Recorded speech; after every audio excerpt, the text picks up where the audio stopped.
Banyak yang yakin kalau sudah mulai masa kampanye, suara dari Eyang Prabowo bakal melorot. Angka surveinya bakal terus melorot. Ini keyakinan yang bukan mengada-ngada loh ya. Ini ada dasarnya. Penyebabnya adalah penampilan dari Eyang Prabowo sendiri yang memang payah, bahkan super payah. Secara fisik nih, dia memang sudah terlalu tua dan sudah tidak fit lagi. Secara pemikiran, dia juga sudah terlampau jadul. Makanya semakin dia sering tampil di depan publik, semakin ragu orang untuk memilih dia. Orang-orang semakin gak yakin sama kemampuan Eyang Prabowo dalam memimpin. Hasil survei terbaru dari indikator politik mengkonfirmasi keyakinan kita ini. Ini harus diingat ya, indikator politik adalah salah satu lembaga survei yang kredibel dan bisa dipercaya data-datanya. Nah, hasil survei indikator politik secara nasional buat periode 25 Agustus sampai dengan 3 September ini menunjukkan kalau dalam pertarungan 3 nama capres, suara Mas Ganjar sudah mulai menjauh meninggalkan suara dari Eyang Prabowo. Dalam survei terbaru, angka Mas Ganjar sudah mencapai 37,4%. Ini naik 2,2% dari 35,2% di akhir bulan Juli lalu. Sementara itu, angka survei dari Eyang Prabowo malah turun dari 33,2% menjadi 33,0%. Ya, turunnya tipis-tipis aja sih. Tapi selisih dengan Mas Ganjar jadinya ya semakin lebar juga. Eyang Prabowo sekarang sudah tertinggal 4,4% suara dari Mas Ganjar. Menurut rangkaian data survei dari indikator politik, suara Eyang Prabowo pernah mencapai puncak di bulan Juni tahun 2023 lalu.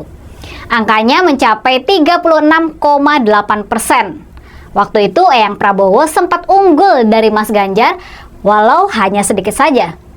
Tapi di bulan berikutnya dia sudah tersalip lagi. Dan sekarang Mas Ganjar malah semakin melaju, sementara Eyang Prabowo semakin tenggelam. Kecenderungannya masih konsisten sama hasil survei dengan 3 nama calon presiden tadi. Dalam pertarungan head to head, nama Eyang Prabowo memang masih unggul dari Mas Ganjar. Para pendukung Pak Anies tampaknya masih lebih banyak yang berpindah mendukung Eyang Prabowo dibandingkan beralih ke Mas Ganjar. Tapi walaupun angka Mas Ganjar nggak naik signifikan sejak bulan April lalu, ternyata sekarang giliran hasil survei dari Eyang Prabowo yang terus meluncur turun. Dan hasilnya, selisih angka di antara Mas Ganjar dan Eyang Prabowo semakin menipis. Kalau tren penurunan angka survei Eyang Prabowo ini nggak bisa mereka tahan, cuma dalam hitungan 1 atau 2 bulan ke depan, niscaya angka head to head di antara Eyang Prabowo dan Mas Ganjar bakal berbalik. Mas Ganjar bakalan segera menyalip Eyang Prabowo. Di survei bulan Juni lalu, di puncak keunggulannya, angka survei head to head Eyang Prabowo sempat mencapai 49,5%. Sementara itu, angka Mas Ganjar ada di angka 40,9%. Selisihnya mencapai 8,6%. Tapi, apa yang kemudian terjadi? Seiring kegiatan kampanye yang semakin ramai, seiring harusnya Eyang Prabowo tampil di muka publik, seiring semakin terbongkarnya pencitraan Eyang Prabowo, angka elektabilitasnya malah terus melorot.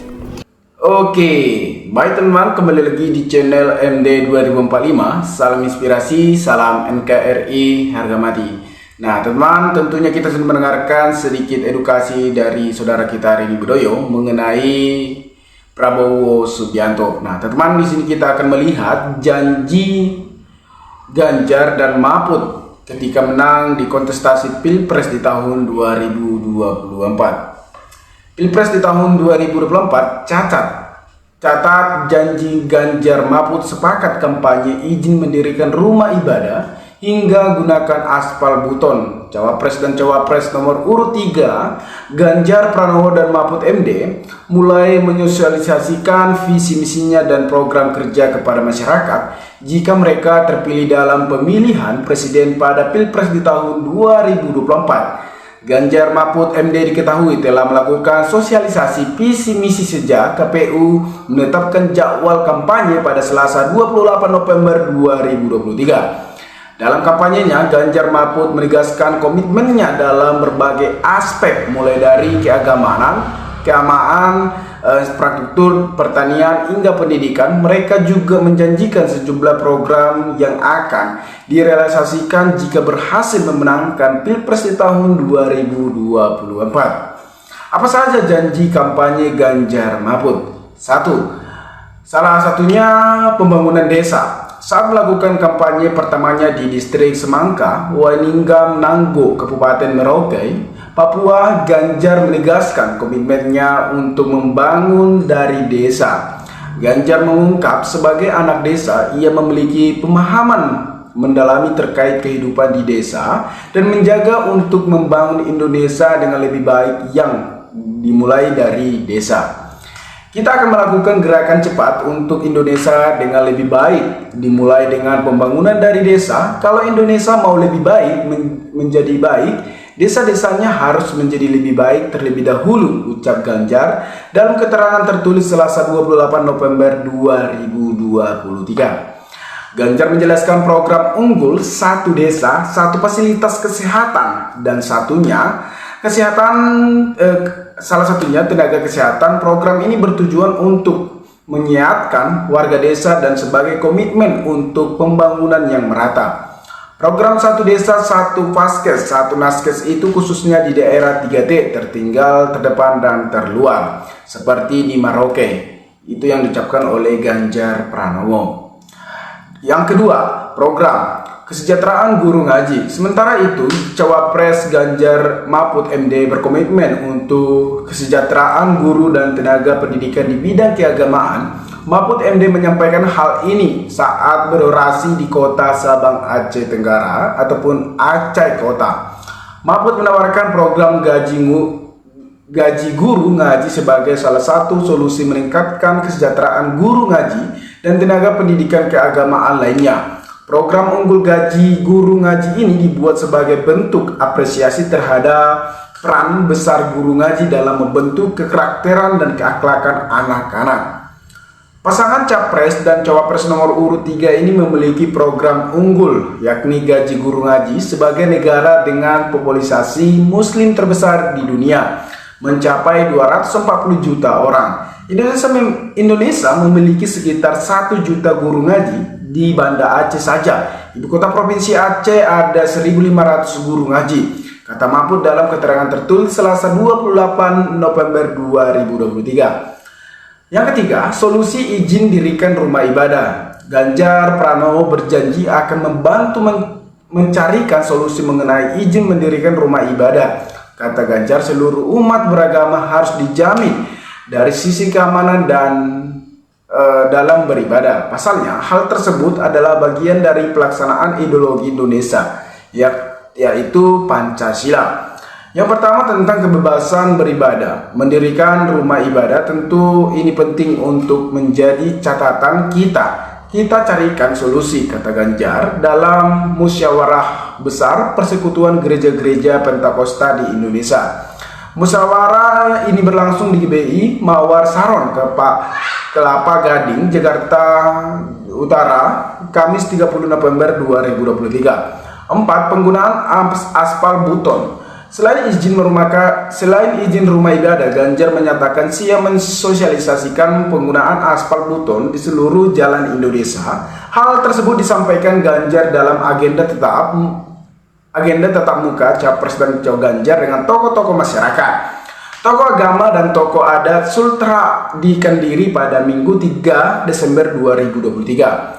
Menurutnya, kajian nasional yang akan dibuat terkait penggunaan aspal beton adalah mutlak dan akan dilakukan karena potensi sumber daya alam di Sultra sangat luar biasa.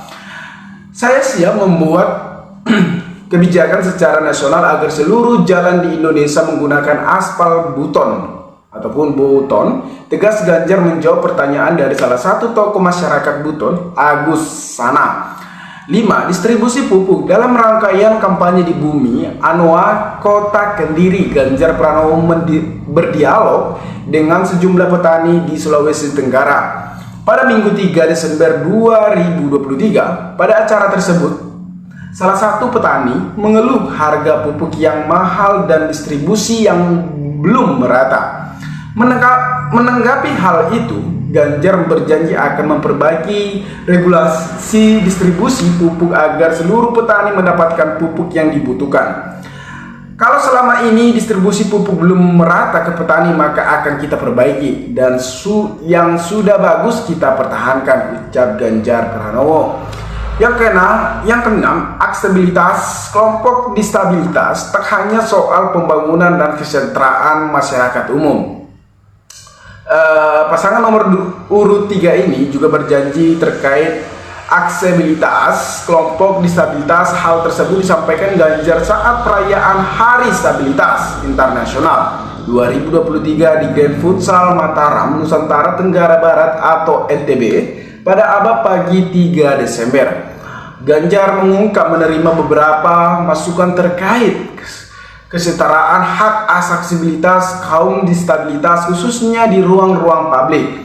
Menurutnya, kelompok disabilitas ini kerap merasa kebutuhan aksesnya terpinggirkan. Oleh karena itu, dia berjanji akan mendorong menyediakan eksklusivitas infrastruktur di ruang-ruang publik seperti ruang publik dan kantor-kantor pemerintah yang ramah bagi penggunanya, termasuk disabilitas pada masanya pemerintahnya mendatang, kata Ganjar. 6. Aksesibilitas ini, kelompok disabilitas itu tentunya tak hanya persoalan pembangunan yang dan sejahtera. Kita sudah mendengarkan sedikit tadi teman-teman. Tentunya mungkin teman-teman lebih paham hal tersebut. Dengan mendirikan gereja, dan kita akan selalu beragama dengan rukun agar Indonesia ini lebih makin maju dan menuju emas di tahun 2024. Nah teman-teman, dimanapun sahabat MD 2045, maka berikanlah tanggapan teman-teman di kolom komentar agar kita bisa saling tukar pikiran satu antara lain. Salam inspirasi, salam NKRI, Gama 2000, MD 2045 melaporkan.